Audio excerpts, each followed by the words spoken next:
اعوذ باللہ من الشیطان الرجیم بسم اللہ الرحمن الرحیم الحمد للہ والصلاة والسلام علی رسول اللہ وآلہ آل اللہ واللعنۃ الدائمۃ علی اعدائہم اعداء اللہ من یوم عداوتہم الی یوم لقاء اللہ عباد اللہ اوصیکم ونفسی بتقوی اللہ اتقوا اللہ فإن خیر الزاد التقوی۔ بندگان خدا، آپ سب کو اور اپنے نفس کو تقوی الہی کی وصیت کرتا ہوں، تقوی الہی کی نصیحت کرتا ہوں، تقوی الہی کی جانب دعوت دیتا ہوں اور تاکید کرتا ہوں کہ اپنی زندگی تقوی کے مطابق بسر کریں، تقوی کے زیر سایہ زندگی گزاریں اور تقوی کے سایہ میں نظام زندگی قائم کریں۔ حق تعالی نے انسانی زندگی کے تحفظ کے لیے حفاظتی تدبیر مقرر فرمائی ہے اور اس کا عنوان تقوی قرار دیا ہے۔ انبیاء کرام، رسول اعظام علیہم السلام، ائمہ اطہار علیہم السلام و علماء کرام کی یہ ذمہ داری لگائی ہے کہ امت با تقوی تشکیل دیں، تقوی کے نظام کی بنیاد پر حیات انسانی کو استوار کریں اور قائم کریں، اور تقوی کے زیر سایہ نظام الہی قائم کریں اور تقوی کو معاشرے کی بنیاد قرار دیں۔ نظام تقوی یہ تدبیر اللہ تعالیٰ کی جو مقرر فرمائی ہے، اس کی تفصیل، اس کا ڈھانچہ اور اس کا مکمل اسٹرکچر قرآن کریم میں اللہ تعالیٰ نے ذکر فرمایا ہے کہ نظام تقوی و تدبیر تقوی کس طرح برپا ہوتی ہے اور کس طرح یہ نظام قائم کیا جاتا ہے، ارکان اس کے کیا ہیں۔ وہ ڈھانچہ اور نظام جو اللہ تعالیٰ نے تقوی کے لیے قائم کیا ہے، اس کی تفصیل قرآن کریم میں ہے۔ جیسا پہلے بارہا اشارہ ہوا ہے کہ تقوی فہم دین کے مقام پہ جو تعلیمی تقسیم ہوئی ہے، معارف دینی، معالم دینی اور الہی تعلیمات کی، اس تقسیم میں تقوی اخلاقیات کے حصے میں چلا گیا ہے۔ قرآن کی تعلیمات کو علماء نے عوام کو تعلیم دینے کے لیے اور طلاب کو تعلیم دینے کے لیے جو تقسیم کی ہے، اس میں 3 بڑے حصے بنائے ہیں تعلیمات دین اور معارف دینی کے۔ ہر چند ان میں جامعیت نہیں ہے اور بہت سارے معارف قرآنی و معالم دینی اس تقسیم ثلاثی میں شمار نہیں ہوتے، باہر رہ جاتے ہیں، لیکن عموماً جو نصاب تعلیم بنا ہوا ہے اس کے مطابق ایک حصہ تعلیمات دین کا عقائد کے نام سے ہے اور دوسرا حصہ احکام شرعیہ و احکام فقہیہ کے عنوان سے ہے اور تیسرا حصہ اخلاقیات کے عنوان سے ہے، اور پھر منتخب تعلیمات قرآن سے اٹھا کر کچھ عقائد کے ذیل میں ان کو درج کر دیا گیا ہے، جیسے توحید، اسماء اللہ، صفات الہی اور مباحث قیامت، نبوت و امامت، یہ عقائد بن گئے ہیں، اور احکام شرعیہ، حلال حرام، جائز ناجائز، واجب مکروہ مستحب، یہ سب نجاست طہارت کے احکام یہ فقہ میں درج کر دیے گئے ہیں،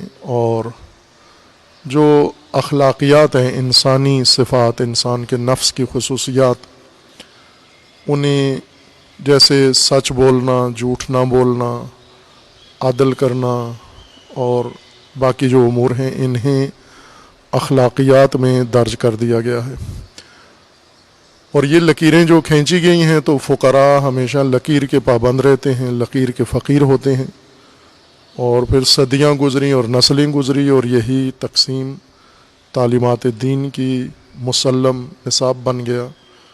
اور اس سے ہٹ کر اور خصوصاً وہ ابواب جو ان تینوں میں درج ہی نہیں ہوئے، جیسے کائنات شناسی ہے، جیسے افلاک شناسی ہے، جیسے زمین شناسی ہے، جس طرح سے علوم طبیعی ہیں، جس طرح سے علوم دیگر ہیں، یہ سارے باہر رہ گئے۔ یا اور بہت سارا قصہ، جیسے مہم ترین موضوع انسان شناسی ہے، یہ سب اس تقسیم ثلاثی کے زمرے میں نہیں آئے، لیکن انہیں ضرورت بھی نہیں سمجھا گیا کہ انہیں اہتمام کر کے انہیں اس تقسیم میں درج کیا جائے۔ وہ جو ہوا ہے اس میں تقویٰ کو اخلاقیات میں ڈال دیا گیا ہے، اور پھر اس کا اخلاقی روپ، اخلاقی چہرہ، اخلاقی اس کی تصویر بنا کر تعلیم دی گئی ہے۔ اس لیے ہمیں تقویٰ قرآنی معیار کے مطابق اگر کوئی انسان تقویٰ اختیار بھی کرنا چاہے تو نہیں ہو سکتا، چونکہ اخلاقی تقویٰ ایک کیفیت ہے انسان کی اپنی، جسمانی زیادہ ہے اور ذہنی و روحانی کم ہے، لیکن ہے کہ انسان اگر یہ کچھ ظواہر حفظ کرے تو تقویٰ آ جاتا ہے اس کے اندر، اور یہ تقویٰ آسان ہے۔ اخلاق کا تقویٰ قائم کرنا بہت آسان ہے، جیسا کہ قائم ہے بھی کسی حد تک، سب میں نہ ہو، معاشرے میں نہ ہو تو کچھ افراد اور شخصیات اس تقوی اخلاقی سے متصف ہیں، لیکن تقوی قرآنی انسانی زندگی کی وسعت تک پھیلا ہوا ہے۔ جہاں حیات انسانی ہے اس سب میں تقوی سرایت کیے ہوئے ہے، اور تقوی کا میدان ہے مکمل انسانی زندگی، یہ میدان تقوی ہے۔ اب اسی میدان زندگی میں نظام تقوی حیات انسانی کے لیے برپا کرنا ہے۔ اس کی برپائی کے لیے قرآن کریم نے اس کا ڈھانچہ ذکر فرمایا ہے اور درج کیا ہے۔ تقوی کا عملی ڈھانچہ جو قرآن نے معاشرتی طور پر اور معیشتی طور پر اور انسانی زندگی کے ہر میدان کے لیے ذکر کیا ہے، اس کا ایک اہم حصہ سورہ مبارکہ انعام میں ہے۔ جس آیا کی پاس میں تھے ہم 152 اور 153 نمبر آیات میں اسی تقوی کی نشاندہی کی گئی ہے، اور تقوی کا معاشرتی ڈھانچہ اور اس کے ارکان بھی ذکر کیے گئے ہیں۔ اب ظاہر ہے کہ یہ ساری باتیں سب اخلاق کے زمرے میں نہیں آتی، لیکن تقوی کے زمرے میں آتی ہیں۔ یہ عملی اور سماجی یا معاشرتی انسانی تقوی ہے۔ ان آیات میں آیا 153 میں اللہ تعالیٰ کا فرمانا ہے وَأَنَّ هَذَا صِرَاطِي مُسْتَقِيمًا فَاتَّبِعُوهُ وَلَا تَتَّبِعُوا السُّبُلَ فَتَفَرَّقَ بِكُمْ عَنْ سَبِيلِهِ ذَلِكُمْ وَصَّاكُمْ بِهِ لَعَلَّكُمْ تَتَّقُونَ۔ یہ اللہ کا سیدھا راستہ ہے، اس کو اللہ کی ذات نے اپنی طرف منسوب کیا ہے کہ یہ میرا سیدھا راستہ ہے، اور تم اس کی پیروی کرو، اس کو چھوڑ کر آپ دیگر راستوں کی اور سبل کی اتباع نہ کرو۔ اگر تم نے ان سبل کی اتباع کی وہ تمہیں منتشر کر دیں گے اور تمہاری زندگی کو، اور یہ وصیت ہے اللہ کی جانب سے تمہیں تاکہ تم با تقوی ہو جاؤ، لعلکم تتقون۔ وہ کون سی چیز ہے جو ھذا صراطی مستقیمہ جس کو کہا گیا ہے یہ میرا سیدھا راستہ ہے، اور یہ سیدھا راستہ چلو گے تو با تقوی بنو گے آپ، اس کی کچھ تفصیل اس آیا میں ذکر کی گئی ہے، اور باقی قرآن کریم کی دیگر آیات میں اور سور میں درج ہے۔ ایک مطلب اس کا یہ ہے کہ وَلَا تَقْرَبُوا مَالَ الْيَتِيمِ، ہم آیا 152 سے ہی پڑھ رہے ہیں ورنہ پچھلی آیا بھی اسی سے مربوط ہے۔ قل تعالوا اتل ما حرم ربکم علیکم اللہ تشرکوا بہ شیئا، یہ تقوی کا پہلا رکن ہے کہ اللہ تعالیٰ کا فرمان ہے کہ او تمہیں بتایا جائے، تم پر تلاوت کی جائے، رسول اللہ کو حکم ہے کہ آپ کہیے لوگوں کو تعالو، او میں آپ کو بتاؤں اللہ کا نظام، اور وہ یہ ہے کہ اللہ تشرکوا بہ شیئا، شرک نہ کرو۔ یہ نظام دین کا بھی پہلا رکن ہے، ڈھانچہ ہے، اور تقوی بھی یہیں سے شروع ہوتا ہے، شرک سے، پاکیزگی سے تقوی کا آغاز ہوتا ہے۔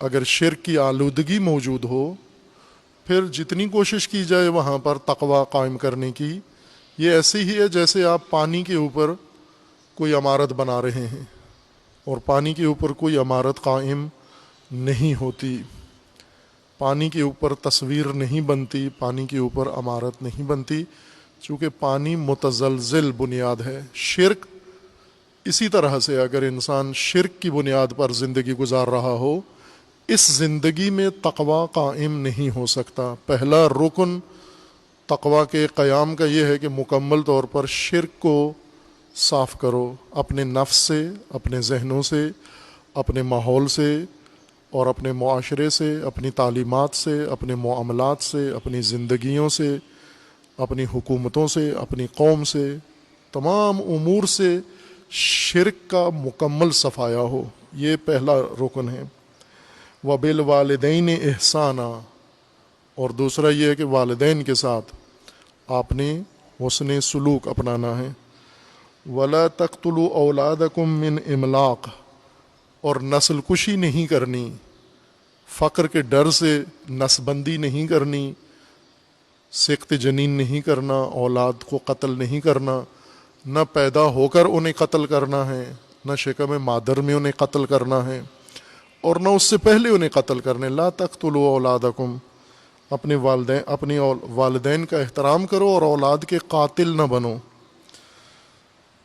ولا تقتلوا اولادکم من املاق نحن نرزقکم وإیاہم، ہم رازق ہیں تمہارے بھی اور تمہاری اولاد کے بھی۔ ولا تقربوا الفواحش، اور برائیوں کے، بدیوں کے، فاحشہ کے، لغویات کے قریب مت جاؤ۔ ما ظہر منہا وما بطن، خواہ وہ آشکارا فاحشات ہوں، فواحش ہوں، یا مخفی باطنی و پنہان، ان کے قریب مت جاؤ۔ ولا تقتلوا النفس التي حرم اللہ الا بالحق، اور اسی طرح سے بے گناہ نفس کو قتل بھی نہیں کرنا، کسی بے گناہ کو قتل نہیں کرنا۔ ذالکم وصاکم بہ لعلکم تعقلون، یہ اللہ نے وصیت کی ہے تمہیں تاکہ تمہارے اندر عقل آ جائے اور فہم پیدا ہو اور شعور آئے تمہارے اندر اور اس کو سمجھو تم۔ اور پھر آیا 152 میں ہے وَلَا تَقْرَبُوا مَالَ الْيَتِيمِ إِلَّا بِالَّتِي هِيَ أَحْسَنُ حَتَّى يَبْلُغَ أَشُدَّهُ۔ ایک اور دستور یہ ہے کہ یہ مجموعاً تقریباً 10 رکن بنتے ہیں ان دونوں آیات کے اندر، آیا 151 اور 152 میں، اور پھر ان 10 ارکان کو قرآن نے فرمایا اِنَّ هَٰذَا صِرَاطِي مُسْتَقِیمًا، یہ صراط مستقیم ہے، اس کی پیروی کرو گے تو تقوی قائم ہوگا تمہارے معاشرے کے اندر۔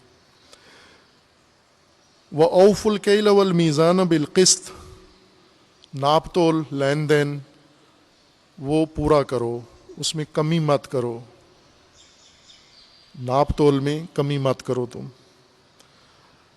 لا نکلف نفسا الا وسعها، آپ اپنی طاقت و قدرت کے مطابق مکلف ہو، آپ پر زحمتیں اور کلفتیں اللہ نے اتنی ہی عائد کی ہیں جتنی آپ کو اللہ نے طاقت دی ہے اور جتنی وسع دی ہے۔ اور پھر اس کے بعد ہے وَإِذَا قُلْتُمْ فَعْدِلُوا وَلَوْ كَانَ ذَا قُرْبَى، اور جب بات کرو، گفتگو کرو، تو پھر عدل کے مطابق گفتگو کرو، انصاف کے مطابق گفتگو کرو، عدالت ہو تمہاری گفتگو میں اور تمہاری گفتار میں، اگرچہ یہ تمہارے قرابت دار ہی کیوں نہ ہوں، ان کے بارے میں بھی جب گفتگو ہو تو بھی عدل و انصاف کے مطابق بات کرو تم۔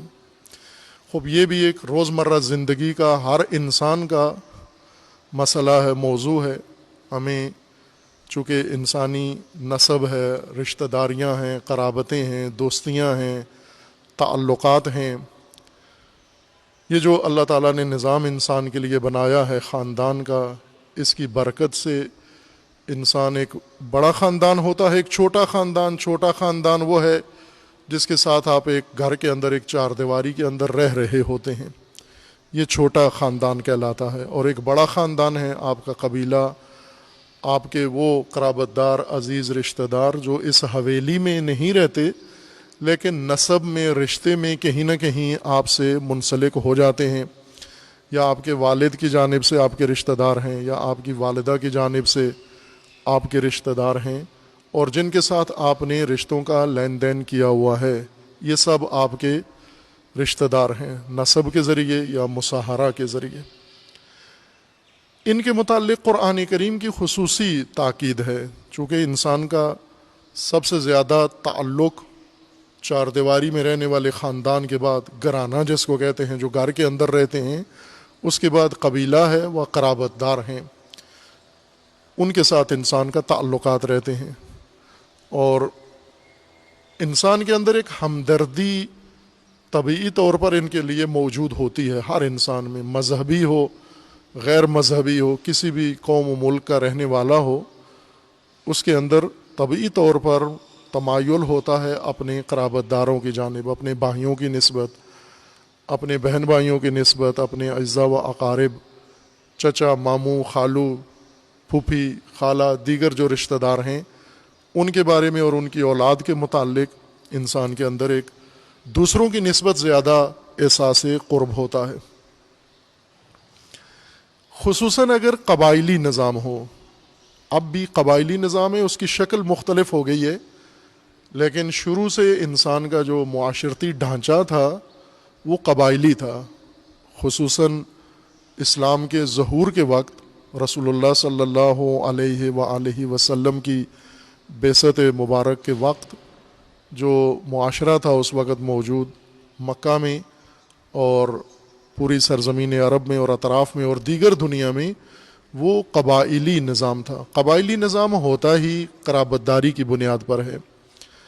وہ قرابتیں جو دور تک پھیلی ہوتی ہیں، کئی نسلوں کی قرابت آپس میں، اجداد اعلیٰ سے جو قرابتیں شروع ہوتی ہیں، ان کی بنیاد پر قبیلہ تشکیل پاتا ہے. قبائلی نظام میں ساری ہمدردیاں انسان کی اپنے قبیلے کے لیے اور قرابت داروں کے لیے ہوتی ہیں، تمام تر ہمدردی قبائلی نظام کے اندر. اور معیار قبائلی زندگی کا فقط قرابت داری ہوتی ہے، ہم نسب ہونا ہوتا ہے، نسبی رشتہ ہی ہوتا ہے، قومی رشتہ، قبائلی رشتہ ہی ہوتا ہے. اس کے علاوہ کوئی اور چیز معیار نہیں ہوتی. مثلا علم و فضل معیار نہیں ہوتا روابط کے لیے یا زندگی کے لیے.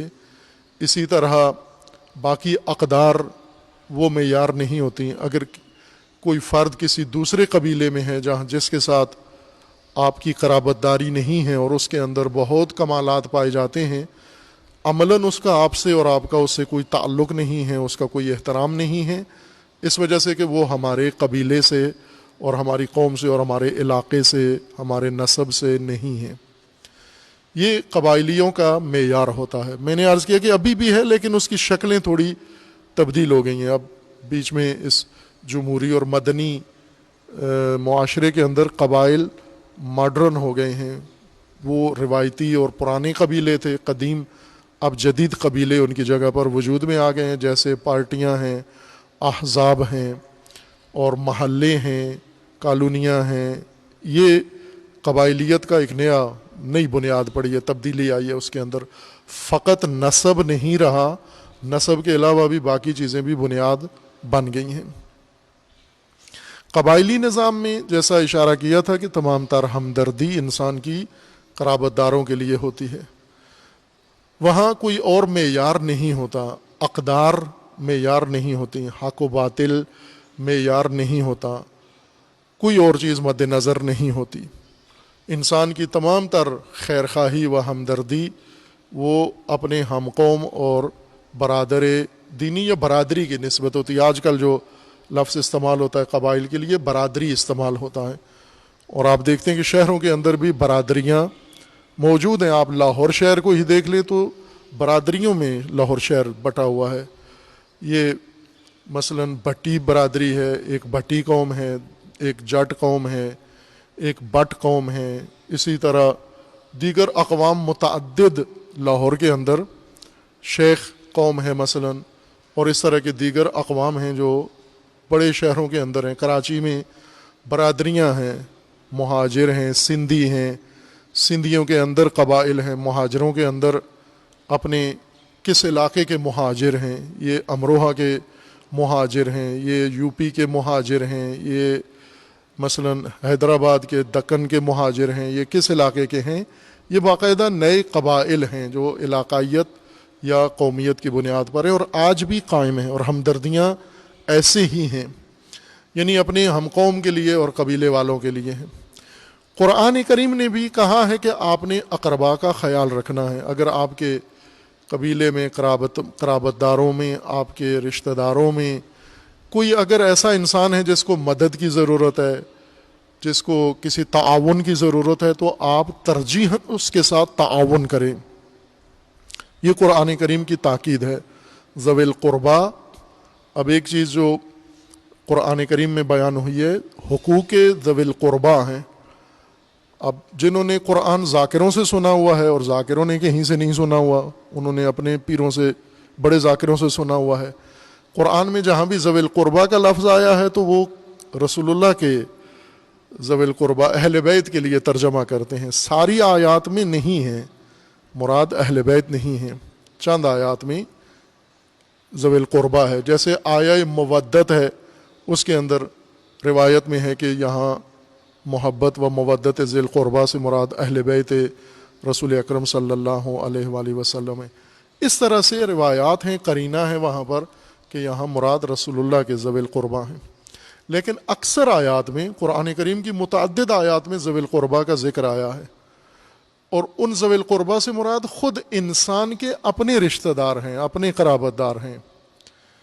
کہ مثلا جب آپ وصیت کر رہے ہو تو وارثوں کے لیے تو آپ نے رکھنا ہی رکھنا ہے اپنا مال، یا ان کے لیے تو ہوگا، لیکن جو آپ کے رشتہ دار ہیں اور وارث نہیں ہیں، وصیت میں ان کو بھی مد نظر رکھو، انہیں محروم نہیں رکھنا تم نے۔ یا اسی طرح آپ نے اگر کوئی صدقہ خیرات کرنا ہے تو ترجیح اپنے اقربا کو دو، کہ اگر آپ کے قرابت داروں میں کوئی ضرورت مند ہیں تو ان کو ترجیحاً پہلے ان کو مقدم رکھو، ترجیح رکھو۔ یہ ایک اہم باب ہے کہ آپ نے صلہ رحمی کرنی ہے قرابت داروں کے ساتھ، ان کے احوال پرسی کرنی ہے، ان کی دیکھ بھال کرنی ہے، ان کی اگر کوئی ضرورت ہے، ہر چند آپ پر واجب نہیں ہے، لیکن آپ کو اللہ نے توفیق دی ہوئی ہے، آپ کے قرابت داروں میں سے کوئی کمزور ہے مالی طور پر یا کسی اور پہلو سے، تو اس کے ساتھ آپ تعاون کریں۔ یہ تاکید ہے قرآن کریم کی۔ یہ ایک باب ہے کہ یہ کام کرنا ہے قرابت داروں کے لیے، لیکن اس کا معنی یہ نہیں ہے کہ جاہلیت کی طرح آپ نے معیار ہی قرابت کو قرار دینا ہے، ذوی القربا کو، کہ رشتہ دار آپ کا ہر صورت میں اور ہر میدان میں اور ہر پہلو سے مقدم ہے اور آپ نے اسی کو اہمیت دینی ہے۔ نہ، ہر میدان کے لیے قرابت داری معیار نہیں ہے۔ ان میں سے ایک مورد یہ ہے جو سورہ انعام میں ہے، چونکہ ہر فرد کا مسئلہ ہے، کوئی یہ نہیں کہہ سکتا کہ یہ مجھے درپیش نہیں ہے چونکہ میرے کوئی قرابت دار نہیں ہے۔ خب آپ کسی انگور کی بیل سے تو نہیں پیدا ہوئے یا آم کے درخت کے ساتھ تو نہیں پیدا ہوئے، آپ بھی انسانوں سے پیدا ہوئے ہو، عورت مرد سے پیدا ہوئے ہو، اور وہ عورت مرد بھی آپ کی طرح کسی اور سے پیدا ہوئے ہیں۔ تو اس طرح سے ایک سلسلہ قرابت داری کا سب کا ہے، ہر فرد کا ہے، ہر مسلمان کا و ہر غیر مسلمان کا۔ خوب نہ چاہتے ہوئے بھی آپ کے رشتہ دار ہیں، آپ کے قرابت دار ہیں، ان میں سے کچھ آپ کو پسند ہیں، کچھ آپ کو پسند نہیں ہیں، کچھ سے آپ کے اختلافات ہیں، کچھ سے آپ کے تعلقات نہیں ہیں، کچھ سے بہت اچھے تعلقات ہیں۔ یہ ہر انسان کے گھر کا فرد کا مسئلہ ہے۔ خوب ان قرابت داروں کے متعلق بہت سارے احکام قرآن کریم نے ذکر کیے ہیں جو سارے معلوم ہونے چاہیے کہ اللہ نے قرابت داروں کے لیے کیا حقوق ذکر کیے ہیں۔ حقوق ان کے خصوصیت کے ساتھ ذکر کیے گئے کہ ان کے حقوق کا دھیان رکھنا ہے، ان کے حقوق کا خیال رکھنا ہے، حقوق ان کے ضائع نہ ہوں۔ لیکن قبائلیت کے اندر جو ایک افراطی کام ہوتا تھا وہ یہ کہ قرابت داری معیار تھا انسان کے تمام اعمال کا، حق کا بھی اور باطل کا بھی۔ حق کیا ہے؟ جو آپ کے رشتہ دار نے کہا ہے۔ باطل کیا ہے؟ جو اس شخص نے کہا ہے جس کے ساتھ آپ کا کوئی رشتہ نہیں ہے۔ بھائی آپ کا کون ہے؟ جو آپ کی قوم سے تعلق رکھتا ہے۔ دشمن کون ہے؟ جو ہماری قوم سے نہیں ہے۔ یہ جو معیار قبائلیت کے اندر تھا اسے قرآن نے نفی کیا ہے، اس کی مذمت کی ہے اور مومن کو اس سے دور رہنے کے لیے کہا ہے۔ ایک جو قرابت داری کی بنیاد پر انسان غلطی کرتا ہے، جرم کرتا ہے، وہ یہ ہے کہ بات چیت میں، گفتگو میں، عام بول چال میں یا کسی حقوقی گفتگو میں، عدالتی گفتگو میں، گھریلو گفتگو میں، لین دین کے معاملے پر اپنے قرابت داروں کو ترجیح دیتا ہے، مقدم رکھتا ہے، ان کے حق میں رائے دیتا ہے، بے شک ان کا حق نہ بھی بنتا ہو تو انسان انہی کے بارے میں بات کرتا ہے۔ خوب یہ عرض کیا ہے کہ ہم اپنے آپ کو مستثنا نہ کریں اس بات میں، ہر آدمی یہ سمجھے کہ میری ہی بات ہو رہی ہے، قرآن مجھے میرے قرابت داروں کے ساتھ تعلقات کی تعلیم دے رہا ہے، ادب سکھا رہا ہے کہ قرابت داروں کے بارے میں ہم نے کیا رویہ رکھنا ہے۔ اللہ تعالیٰ کا فرمان ہے سورہ انعام آیا 152 میں، اذا قلتم واذا قلتم فعدلوا ولو کان ذا قربا، جب بات کرو تو عدالت اس میں میزان ہو، عدالت کے تحت بات کرو، عادلانہ بات کرو، اگرچہ اپنے رشتہ دار ہی کے بارے میں کیوں نہ ہو۔ رشتہ دار کا خصوصاً کیوں ذکر کیا ہے؟ چونکہ یہیں پر انسان عدالت کا دامن ہاتھ سے چھوڑ دیتا ہے، اور خصوصاً جب خوف بھی ہو۔ بعض رشتہ دار ایسے ہیں ان کے ساتھ تعلقات جن کو ہم اپنے روزمرہ اصطلاح میں پاکستان میں کہا جاتا ہے نا، فلاں کے ساتھ ہمارا نازک رشتہ ہے۔ جہاں آپ نے کوئی بیٹی دی ہوئی ہے، کہیں سے بیٹی لی ہوئی ہے، کہیں سے رشتہ دیا ہوا ہے، کہیں رشتہ کیا ہوا ہے، تو یہ نازک رشتے ہوتے ہیں۔ ویسے بھائی آپس میں نہیں کہتے کہ ہمارا بھائی کے ساتھ نازک رشتہ ہے، نہ، اس کو کہتے ہیں کہ یہ بڑا مضبوط سالڈ رشتہ ہے۔ نازک رشتے جیسے آپ رسیاں دیکھتے ہیں، مضبوط ہوتی ہیں، دھاگے نازک ہوتے ہیں۔ نازک چیز جو جلدی ٹوٹ جائے، جو جلدی بکھر جائے، جو جلدی منتشر ہو جائے، ختم ہو جائے۔ مضبوط چیز وہ ہوتی ہے جو ختم کرنے سے بھی ختم نہیں ہوتی۔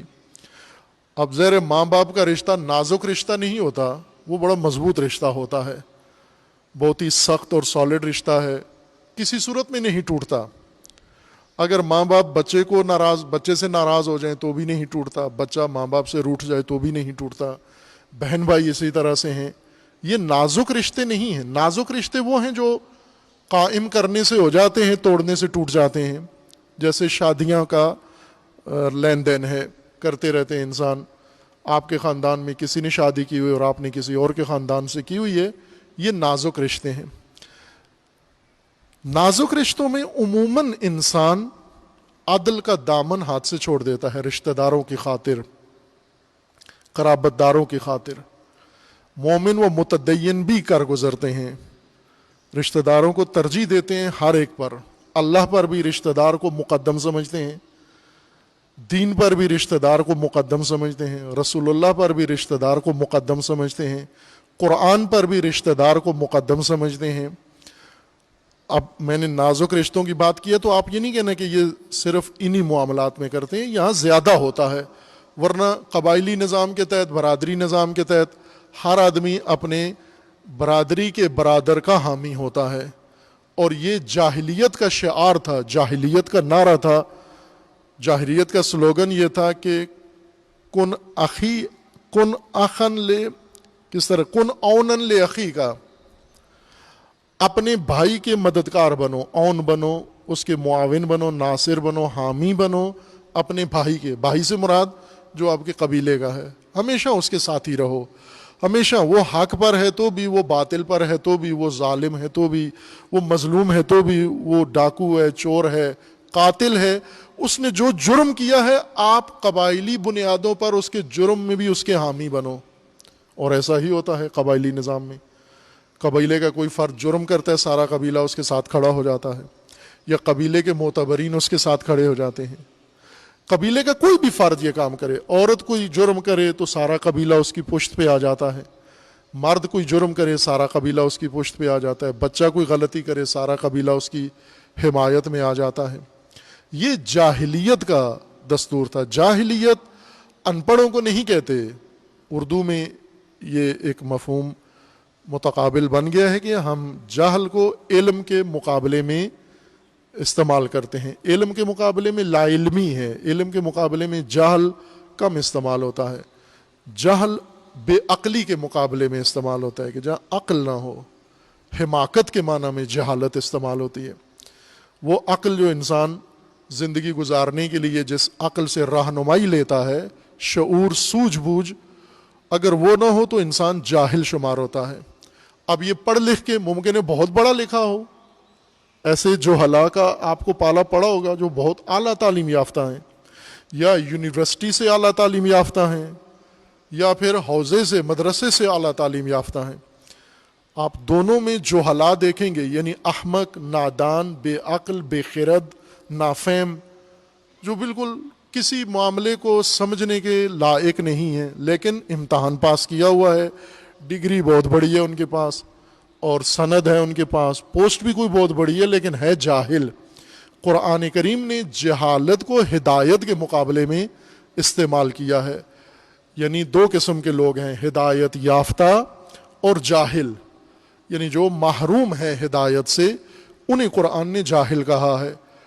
اور اسی طرح روایات میں خصوصاً امیر المومنین علیہ الصلاۃ والسلام کے اقوال میں اور فرامین میں حضرت نے حماقت کے مقابلے میں اس کو استعمال کیا. یعنی حماقت کے معنی میں عقل کے مقابلے میں اپنے وصایا میں اپنی اولاد کو اور اپنے پیروکاروں کو وصیت فرمائی ہے کہ ان جوہلا یا ان احمقوں کے ساتھ دوستی مت رکھو، ان کے ساتھ اٹھنا بیٹھنا مت رکھو، ان کے ساتھ میل ملاپ نہ رکھو، ان کے ساتھ لین دین نہ کرو، یہ تمہیں نابود کر دیں گے، تباہ کر دیں گے.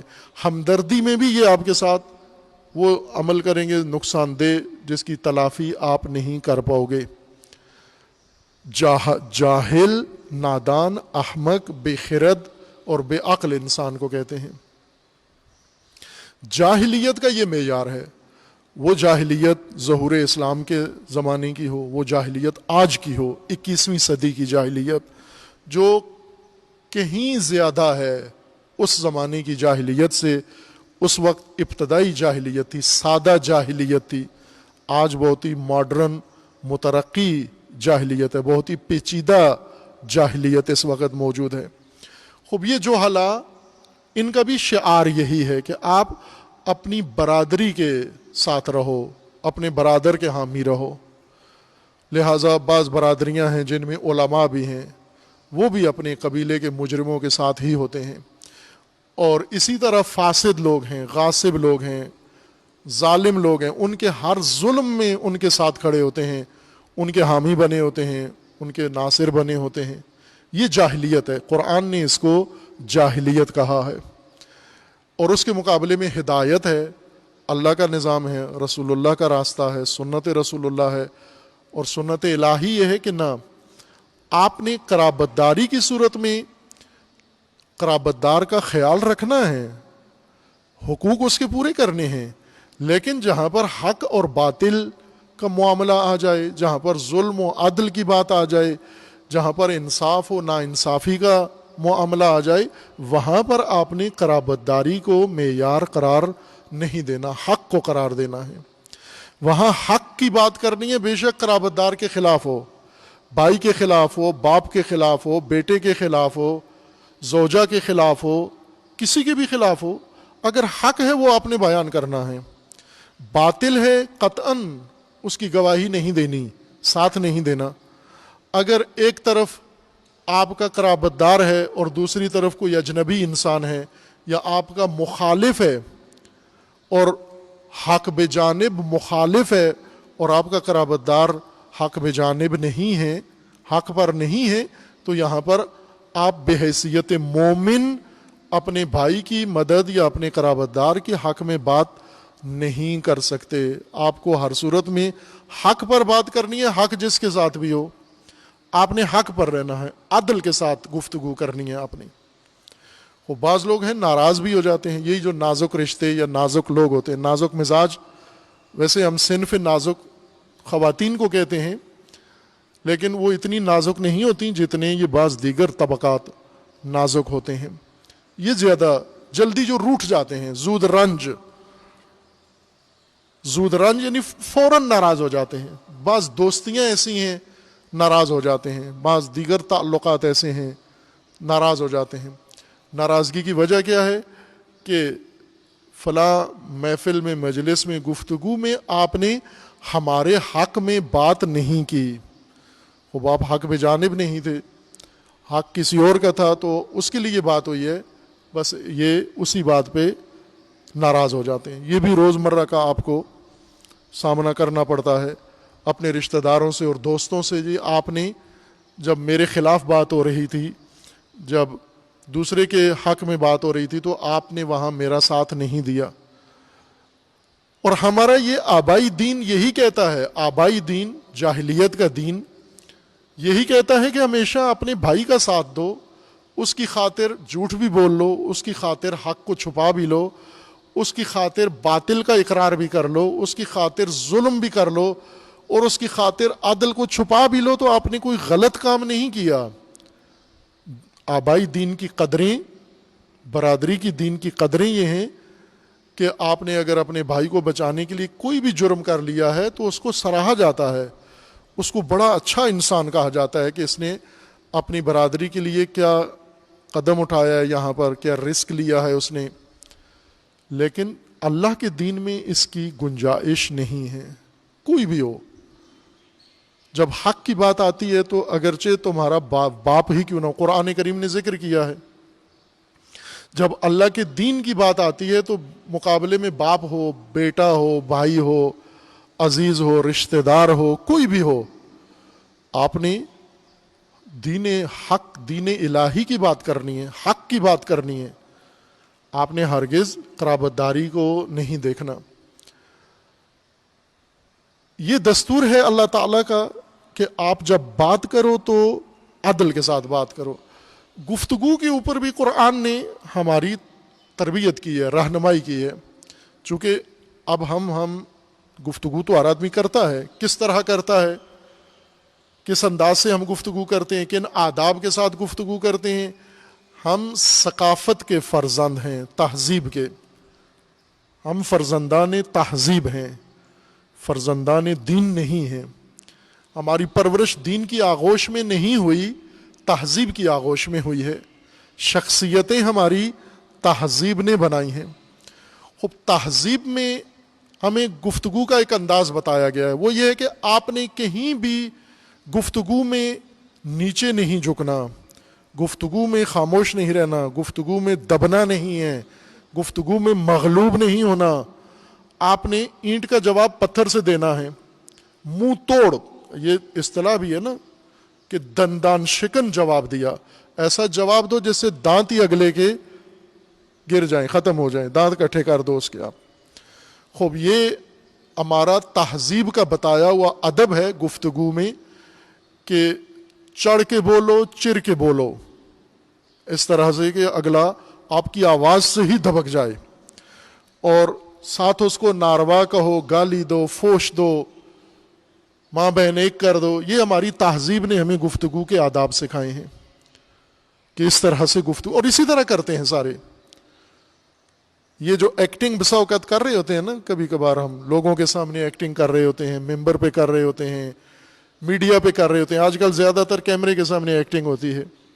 آپ نے یہ علماء دیکھے، دھرنے والے علماء جو اسلام آباد میں جمع ہوئے تھے، وہ ماجرا جو معروف پیش آیا تھا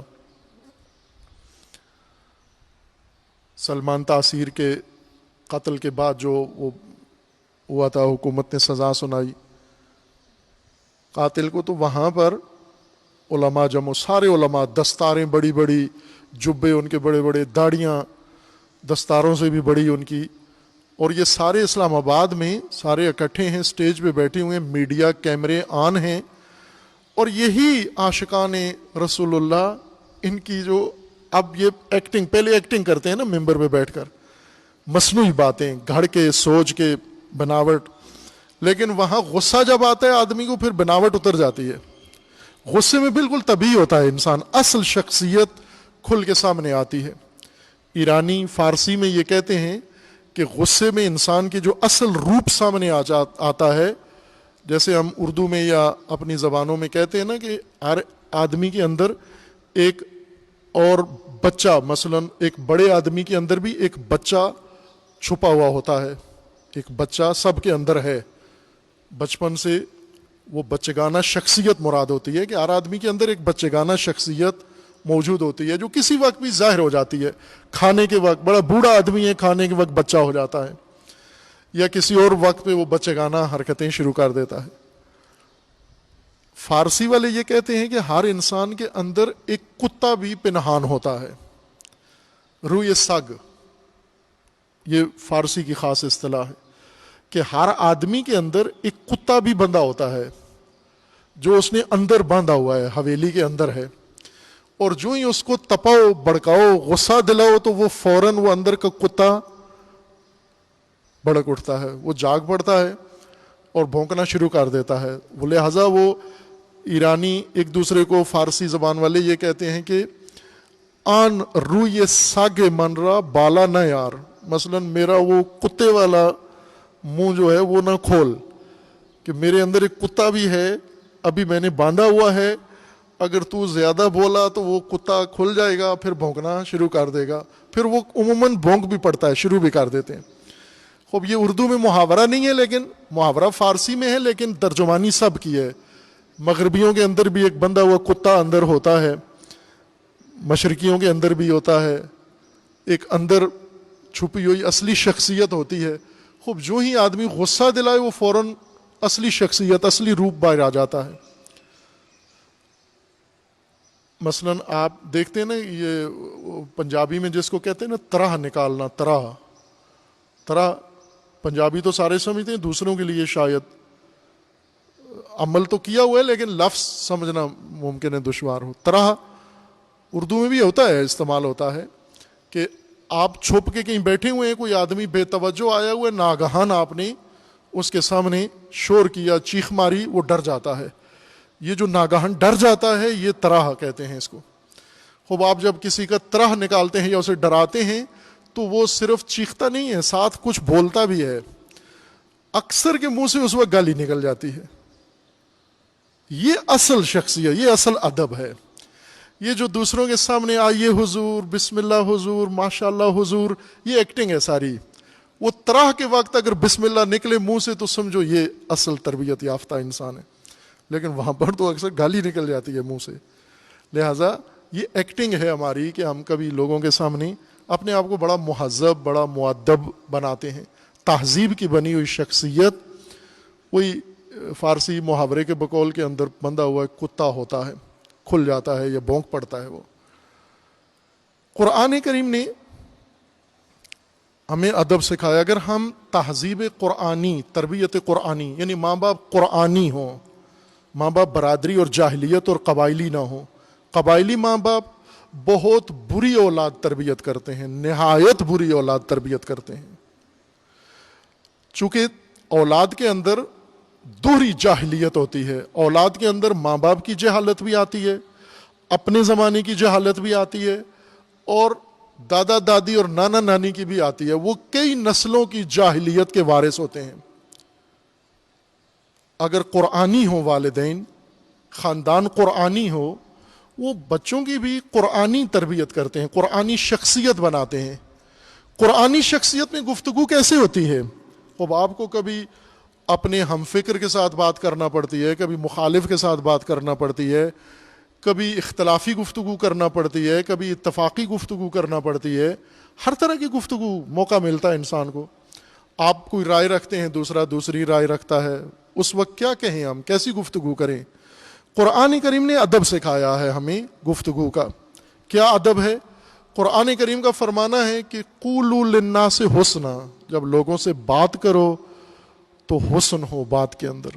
ہمیشہ کوئی بھی انسان ہو، جب لوگوں سے بات کرو، لوگ کسی بھی حیثیت کے ہیں، آپ گاہک ہیں، دکاندار ہیں، آپ سواری ہیں، آپ ڈرائیور ہیں، آپ پڑوسی ہیں، آپ جو بھی ہیں، جب بھی بات کرنی ہو قولوا للناس حسنا، قولوا قولا سدیدا، ٹیڑھی بات کبھی بھی نہ کرو، سیدھی بات، صاف بات، ستھری بات کرو. کبھی بھی ٹیڑھی بات مت کرو، کج بات مت کرو، تکلیف دے دل آزاری والی بات نہ کرو لوگوں سے. اور اسی طرح سے قولا معروفا، جب بات کرو تو معروف بات، وہ گفتگو کرو جو باقاعدہ قرآن کریم کی طرف سے منظور شدہ گفتگو ہے. معروف کا مطلب مشہور نہیں ہوتا، پاپولیشن نہیں ہے. معروف کا مطلب ہوتا ہے یعنی جو ریکگنائزڈ ہو، وہ تصدیق شدہ، منظور شدہ بات، جو قرآن نے، اللہ نے، رسول اللہ نے منظور کر لیا کہ یہ ٹھیک رویہ ہے. قول سدید بات کرو، قول معروف کرو، اور جب بات کرو تو عدل کے ساتھ بات کرو. عدل تمہاری زندگی کی بنیاد ہونا چاہیے. تقوی کا اہم رکن عدل ہے. تقوی ایک ایسی خوبصورت محفوظ زندگی ہے. محفوظ زندگی تعادل سے ہوتی ہے، توازن سے ہوتی ہے. توازن عدل سے قائم ہوتا ہے. عدل آپ کی شخصیت میں تعادل ہو، آپ کے رویے میں تعادل ہو، آپ کی گفتگو میں تعادل ہو، توازن ہو، پھر آپ تقوی کی طرف آگے بڑھ سکتے ہیں.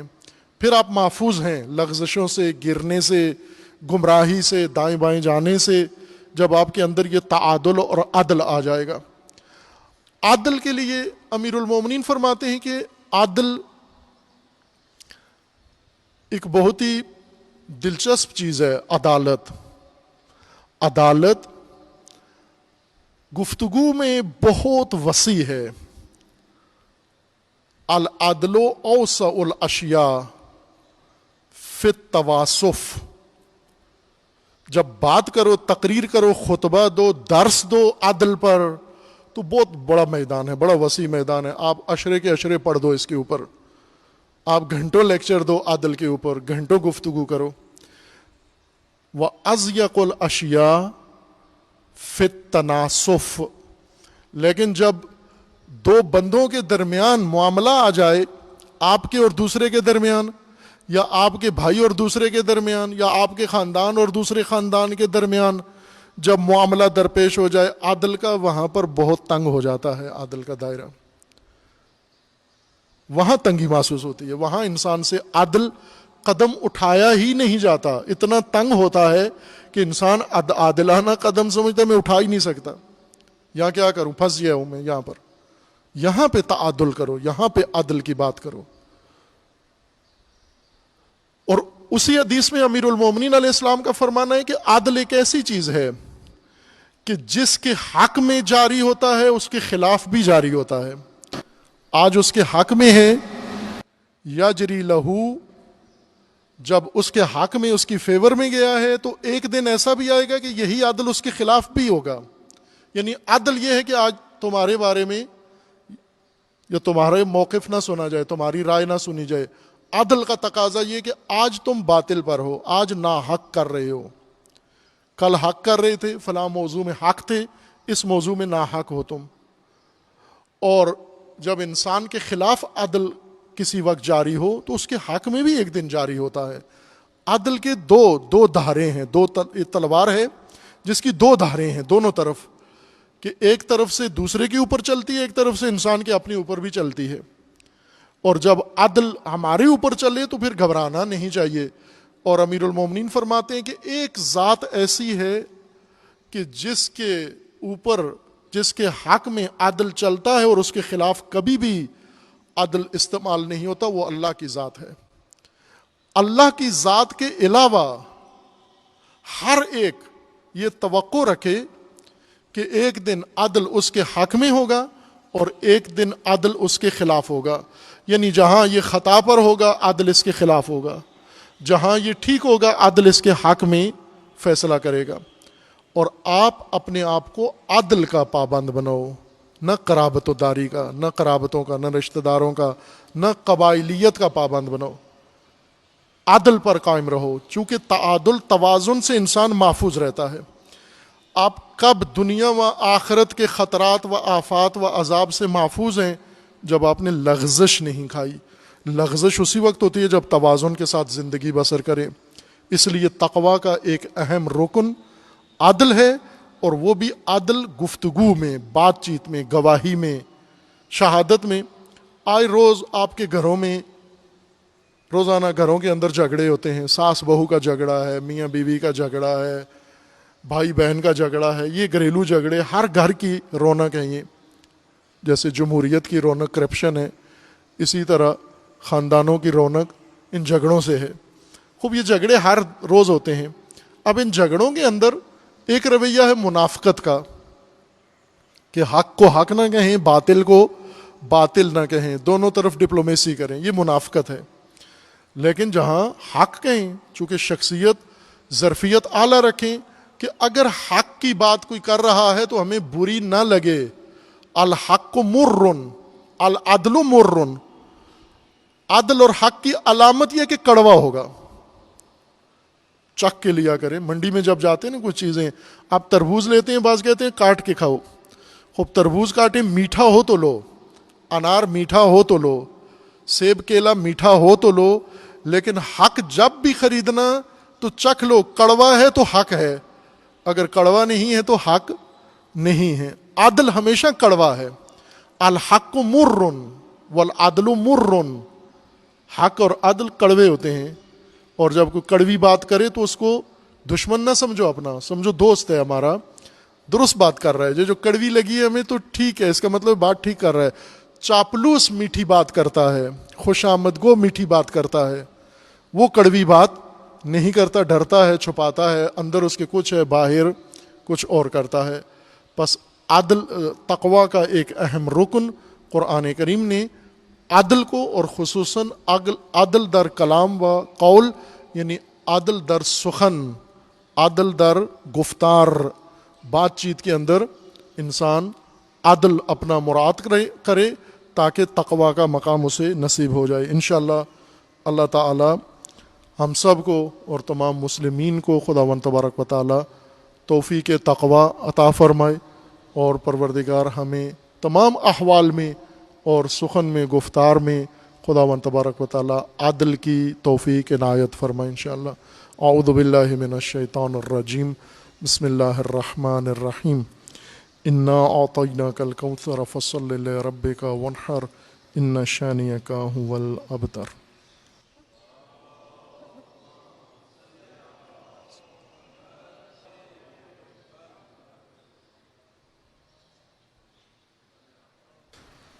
اعوذ باللہ من الشیطان الرجیم، بسم اللہ الرحمن الرحیم۔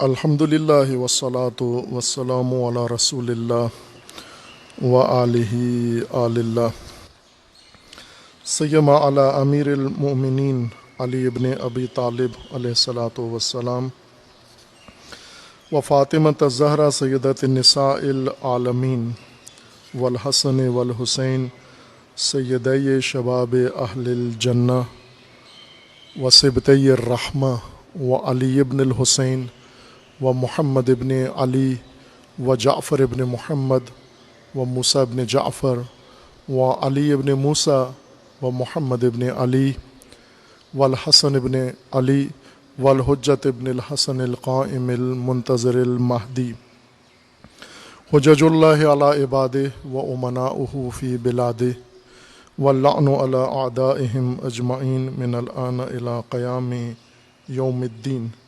عباد اللہ اوصیکم و نفسی بتقوی اللہ، اتقوا اللہ فإن خیر الزاد التقوی۔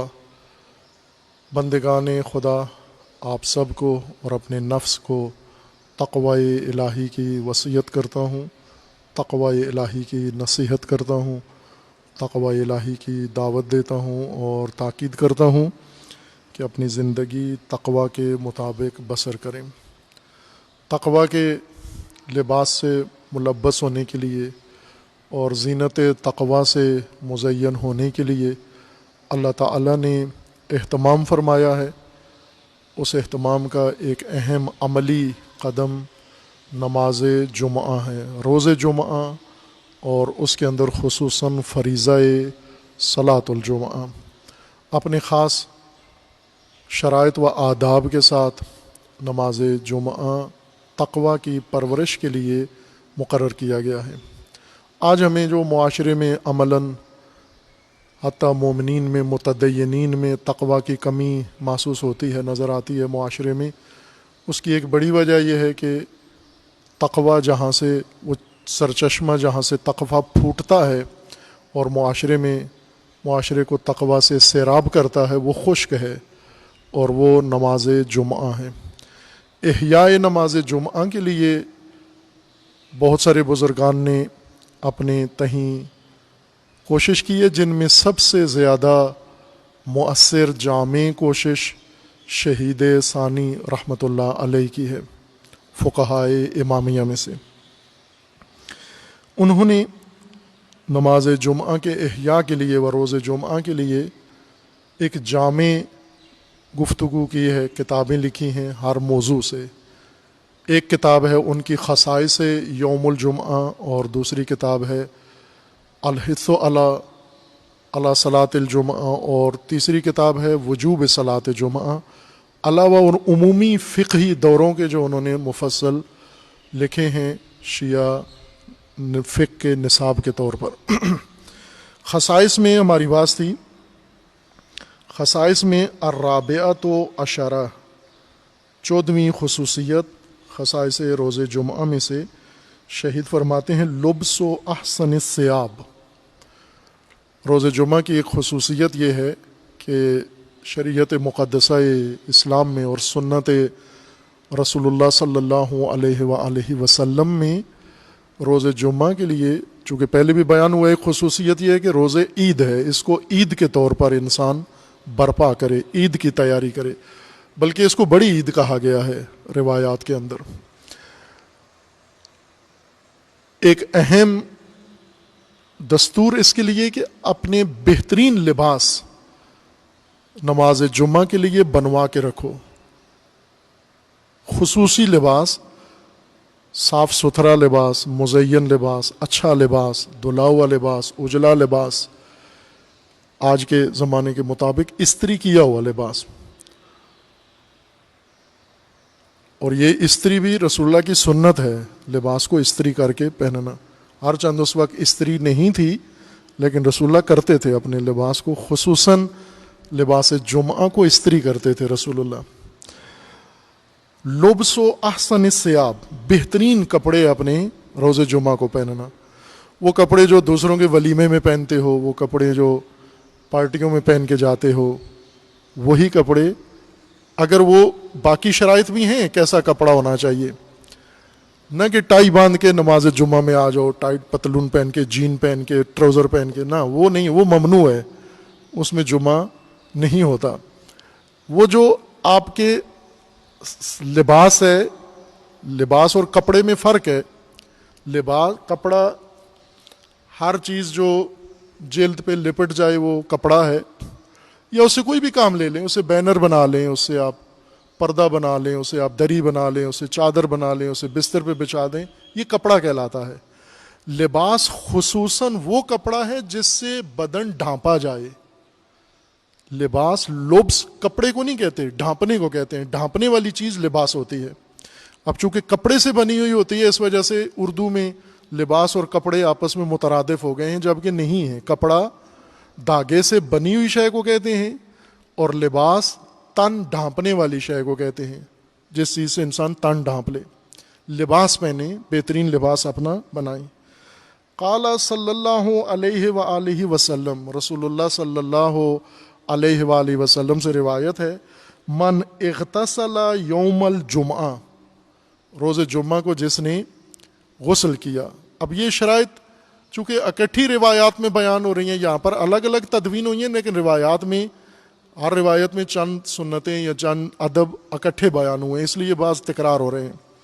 من اغتسل یوم الجمعہ، جس نے بھی روز جمعہ کو غسل کیا، واستنى، اور سنت مسواک جس نے انجام دی. مسواک تاکید کے ساتھ روزانہ اور خصوصاً جمعہ کے دن. وَمَسَّ مِن طِيبٍ اور خوشبو لگائی جس نے. اِن کان عندہ ایک روایت میں تھا کہ اپنی زوجہ یا خواتین کی عطر چونکہ ان کے پاس ہوتا تھا عموماً مرد نہیں رکھتے تھے. اس روایت میں کہ اگر عطر ہے آپ کے پاس اگر گھر میں ہے یا جیب میں ہے یا عطر اگر تہیا کیا ہوا ہے تو خوشبو بھی لگائیں. وَلَبِسَ مِنْ أَحْسَنِ ثِيَابِهِ جو شخص بھی روز جمعہ غسل کرے مسواک کرے خوشبو لگائے اور بہترین لباس پہنے اپنا بہترین لباس پہنے. ثم خرج حتی یأتی المسجد پھر گھر سے نکلے اور مسجد میں آ جائے. ولم یتخطی رقاب الناس لیکن یہ ادب بھی خیال رکھے کہ لوگوں کے اوپر سے پھلانگ کے نہ آئے, لوگوں کے کندھوں کے اوپر سے لوگوں کی گردنوں کے اوپر سے لوگوں کے سروں کے اوپر سے. جیسے دیر سے آنے والے جو پہلے آتے ہیں صف اول میں بیٹھنے کے لیے انہی کو منع کیا جا رہا ہے کہ یہ کام بھی نہیں کیا. اگر اس نے غسل کیا مسواک کیا خوشبو لگائی اچھے کپڑے پہنے اور مسجد میں آیا اور لوگوں کی گردنوں پہ پاؤں نہیں رکھا. ثم رکع ما شاء اللہ ان یرکع پھر اس نے عبادت کی جو اللہ نے مقرر کی ہوئی تھی, نماز اس نے پڑھی. بعض نے اس کو مستحب نماز تعبیر کیا ہے. وَأَنصَتَ اذا خرج الامام اور جب امام سامنے آئے اور آ کر خطبہ دے اور خاموشی سے خطبہ بھی سنا اس نے. یہ رسول اللہ کا فرمان ہے, یہ ادب نماز جمعہ کا رسول اللہ فرمان ہے کہ خاموشی سے خطبہ بھی سنیں. کان کفارۃ لما بینہا وبین الجمعہ التی قبلہا یہی جو اس نے کام کیے ہیں تو ان کاموں سے اس نے یعنی غسل جمعہ کر کے مسواک کر کے اور خوشبو لگا کے اور اپنا خوبصورت اچھا لباس پہن کر نماز جمعہ میں آیا اور لوگوں کو بھی تنگ نہیں کیا اس نے اور خاموشی سے خطبہ سنا.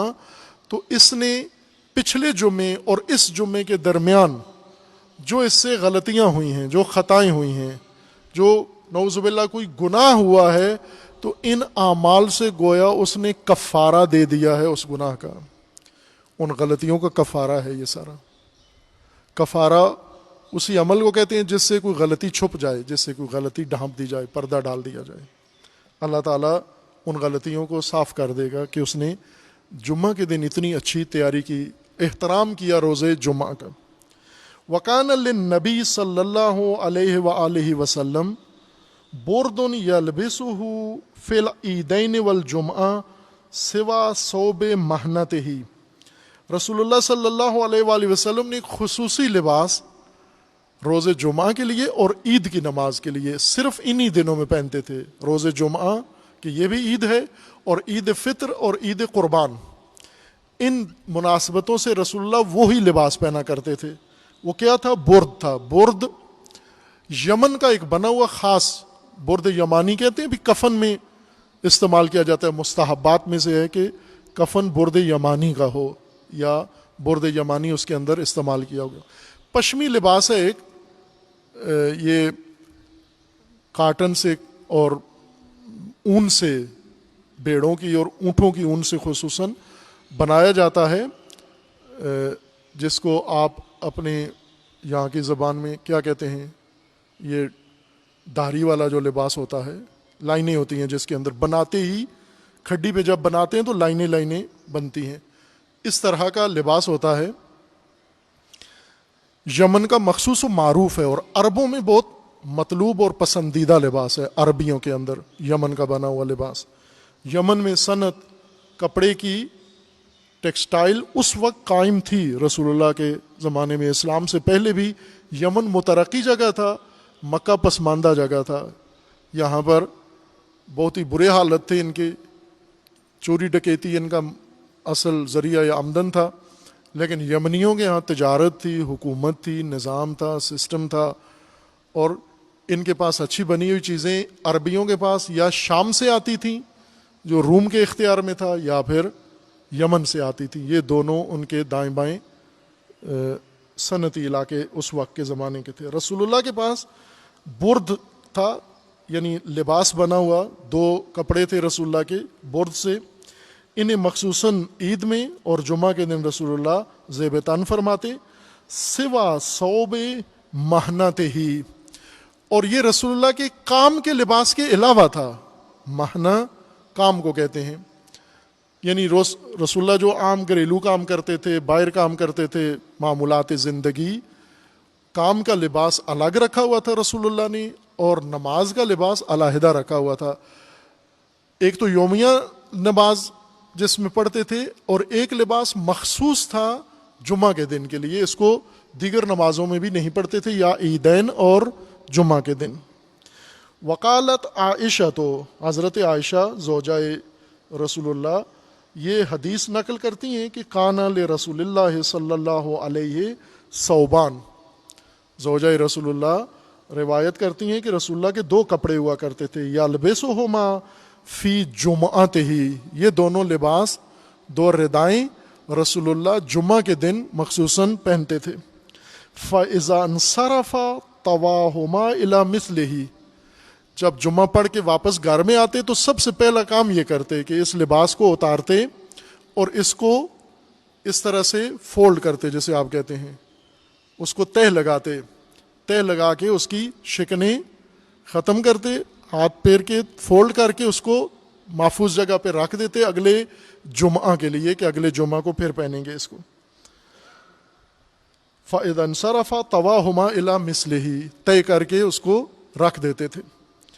وفی حدیث آخر عنہ صلی اللہ علیہ وآلہ، اور ایک اور حدیث میں رسول اللہ صلی اللہ علیہ وآلہ وسلم سے مروی ہے، ان اللہ و ملائکتہ یصلون علی اصحاب العمائم یوم الجمعہ۔ رسول اللہ سے یہ بھی ایک حدیث ہے کہ رسول اللہ فرماتے ہیں کہ اللہ کی ذات اور ملائکہ الہی فرشتے روز جمعہ کو سلام کہتے ہیں، درود پڑھتے ہیں اصحاب الامائم کو، جنہوں نے امامہ سر پہ رکھا ہوا ہے انہیں۔ امامہ ایک تو ابھی علماء رکھتے ہیں مخصوص امامہ بنا کے، اس کو بھی امامہ کہتے ہیں، لیکن اور وہ کپڑا جس سے سر ڈھانپ لیں آپ، سر پہ پگڑی کی طرح جو لپیٹ لیں، وہ امامہ کہلاتا ہے۔ خوب آج کل اس کی جگہ ٹوپی آ گئی ہے، یہ بھی امامہ ہی کے زمرے میں ہے، خصوصاً سفید امامہ رسول اللہ بھی باندھا کرتے تھے۔ اب بعد میں سیدوں نے کالا امامہ شروع کر دیا پہننا، رسول اللہ سفید امامہ باندھا کرتے تھے، اور مستحب بھی سفید امامہ ہے ہر نماز میں، اور خصوصاً نماز جمعہ و نماز عید میں، کہ امامہ اگر سر پہ ہو، سر ڈھانپا ہوا ہو۔ بعض مسالک ہیں ان کے نزدیک سر ڈھانپنا نہیں ہے، ضروری نہیں ہے یا مستحب بھی نہیں ہے، اور شیعہ تو ویسے آزاد ہیں تمام آداب سے۔ یہ تو بلکہ ایک دفعہ مجھے ایک بہت بزرگ مومن نے، یہ پنجاب کے ایک گاؤں کے مومن تھے، انہوں نے شکوہ کیا آ کر، کہا کہ یہ آپ لوگ کیسے، انہوں نے ایک انقلابی سمجھ کر مجھے کہا کہ آپ انقلابیوں نے یہ کیا بنا دیا ہے ماحول۔ تو کیا ماحول ہے؟ میں نے ان سے عرض کیا کیا ہے؟ انہوں نے کہا کہ ہم نے مدرسے میں، کسی اور مدرسے میں، یہاں کی لاہور کی بات نہیں ہے، کسی اور شہر کی بات ہے، پنجاب ہی میں، انہوں نے کہا ہم نے مدرسے میں فون کیا کہ آپ طالب علم بھیجیں، جمعہ پڑھا جائے ہمیں، تو وہ آئے، وہ چڈی پہن کے آگے جمعہ پڑھا گئے ہمیں، وہ ظاہراً ہاف پتلون جو ہوتی ہے، منی پتلون مومنین کی پسندیدہ ہے، وہ اس میں آئے اور پڑھا کے چلے گئے، اور ساتھ ہم نے جب اعتراض کیا تو انہوں نے ہمیں کئی فتاوی بھی ذکر کر دیے کہ صرف شرمگاہ چھپانا ضروری ہے، باقی کوئی چیز چھپانا ضروری نہیں ہے۔ شرمگاہ چھپی ہوئی ہو تو نماز ہو جاتی ہے، امام بھی شرمگاہ چھپا کے، شرمگاہ تو ذرا چڈی سے چھپ جاتی ہے، باقی سارا تن ننگا بھی ہو تو امامت بھی کرا کے چلا گیا وہ۔ باہر کیف انقلابی ہونا چاہیے، لیکن اتنا بھی نہیں ہونا چاہیے آدمی کو کہ بالکل ہی اتار پھینکے سب کچھ۔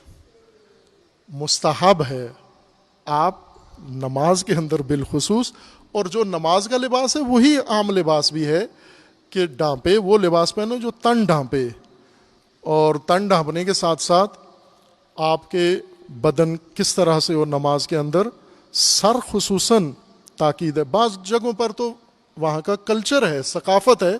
جیسے پشتون طبقے میں آپ جائیں نا تو کسی کا بھی سر ننگا ہونا مرد کا یہ بہت بڑا عیب ہے.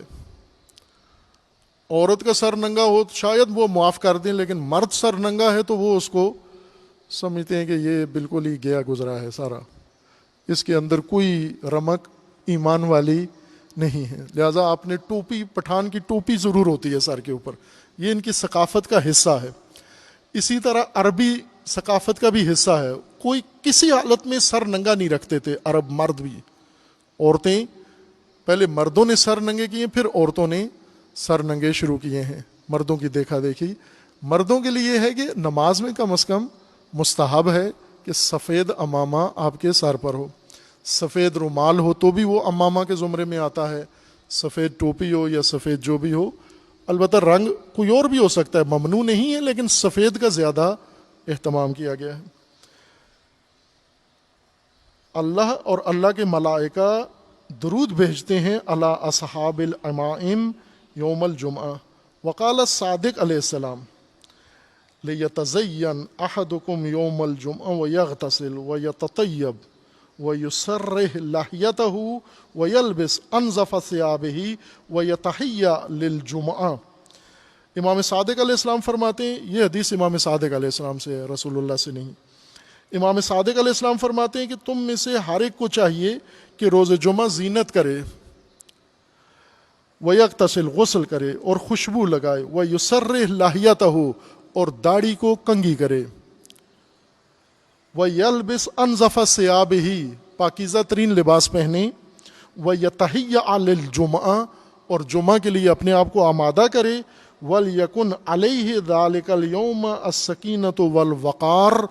اگر یہ کام کیے، اس نے یہ تیاری کی جمعہ کے لیے، تو اللہ تعالیٰ ایک اور لباس اس کے شخصیت پہ ڈال دے گا، اور وہ ہے لباس وقار و لباس سکینت. وقار کا لباس اللہ پہنا دے گا تمہیں. تم پاک لباس پہنو، صاف لباس پہنو، ستھرا لباس پہنو، خوشبو لگاؤ، یہ ادب. پھر اللہ کی طرف سے ایک لباس آپ کی شخصیت پہ آ جائے گا کہ باوقار ہو جائیں گے آپ جمعہ کے دن. وَلْيُحْسِنْ عِبَادَةَ رَبِّهِ، اور پھر اس روپ میں اور اس پوشش میں اللہ کی عبادت کرے. وَلْيَفْعَلَ الْخَيْرَ، اور خیر انجام دے، مستطاع جتنا ممکن ہے اس کے لیے. فَإِنَّ اللَّهَ تَعَالَى يَطَّلِعُ إِلَى الْأَرْضِ فَيُضَاعِفُ الْحَسَنَاتِ. اور جب اللہ کی نگاہ زمین پہ پڑتی ہے اور اس مومن پر جو جمعے کو اللہ کی بندگی کے لیے اتنی تیاری کر کے آیا ہے، سج دج کے آیا ہے، تو خدا اس کے لیے حسنات میں اضافہ 2 گنا کر دیتا ہے. اس کی ساری نیکیاں اللہ تعالیٰ بڑھا دیتا ہے، 2 میں ضرب کر دیتا ہے. اس نے ایک کام کیا ہے، وہاں 2 پہ ضرب ہو گئی ہر چیز اس کی. خوب، یہ ایک حدیث ہے جو یہاں پر ہے. ایک دوسری حدیث بھی، دوسری خصوصیت بھی ہے، اگر وقت ہو تو اس کو بھی پڑھ دیتے ہیں. بھلے وقت، تھوڑی خصوصیت کی عبارت لمبی ہے، اس کو آئندہ ہفتے کے لیے چھوڑ دیتے ہیں. اللہ تعالیٰ انشاءاللہ ہم سب کو آداب بندگی، آداب عبادت اور آداب روز جمعہ بجا لانے کی اللہ توفیق عطا فرمائے، اور حسنات، برکات و خیرات روز جمعہ ساری امت کو اللہ تعالیٰ نصیب فرمائے انشاءاللہ. اور اسی روز عظیم، روز عبادت و روز بندگی و روز جمعہ کے طفیل و برکت سے اللہ تعالیٰ تمام انسانوں کو، تمام مسلمین کو، تمام مومنین کو پروردگار اس حالیہ وبا کی مصیبت سے اللہ تعالیٰ نجات عطا فرمائے انشاءاللہ. اعوذ باللہ من الشیطان الرجیم. بسم اللہ الرحمن الرحیم. قل هو اللہ احد اللہ الصمد لم یلد ولم یولد ولم یکن لہ کفوا احد.